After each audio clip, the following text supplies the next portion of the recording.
Wano has the potential to become the greatest storyline in the history of One Piece. It has been one of the most anticipated and hyped arcs for a very long time. There is an unprecedented sense of excitement and engagement in the community that has been missing in recent arcs. And while Punk Hazard, Dressrosa and Whole Cake Island have been great storylines in themselves that have helped the Straw Hats to grow as a crew, they have always felt kind of like a foreplay for what was about to come.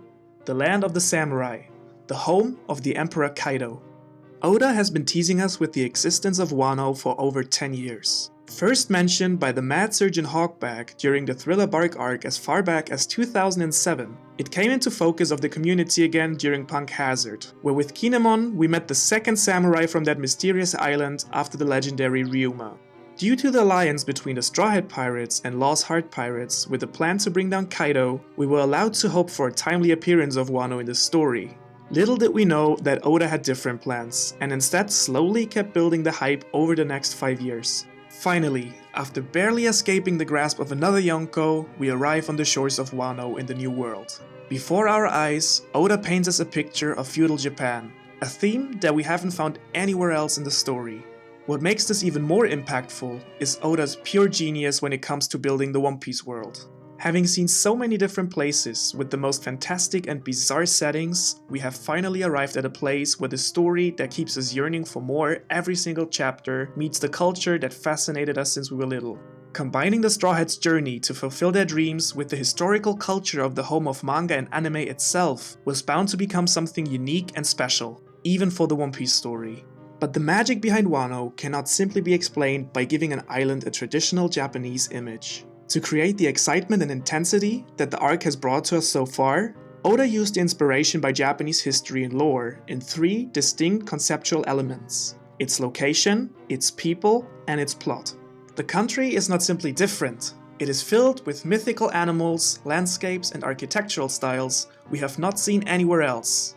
The inhabitants of Wano don't simply have their own little quirks and styles, they are completely different from all other characters we have met so far, not only in looks, but also in culture, mindset, and language. To them, the rest of the world does practically not exist. And the story is heavy on Japanese lore and mythology that add a sense of doom and destiny to the Straw Hats' journey. These 3 elements create the impression of Wano being a small world by itself. And this impression is completed by the fact that Wano is literally shielded from any contact with the outside world. The only link we have to the outside world is Kaido, and he's the person responsible for keeping the country inside its bubble. So the whole story of Wano is not just about Luffy taking on a Yonko, it's about Luffy bursting the bubble and connecting the country of Wano to the world known to us, to free them from the limitation of their borders and to free them from the cruel rule of the Shogun and Kaido. Because freedom is what Luffy is aiming for by becoming the king of the pirates. And that makes him the only person that can give freedom to Wano country. So Oda has all the prerequisites to make Wano into the single greatest storyline in the history of One Piece. It is world building on a completely another level. Building a world in the world. Bringing the last 3 arcs of the story to a climax. Putting Luffy and his friends before a seemingly indestructible obstacle on their way to greatness. And giving us a few more pieces to the mystery of the story.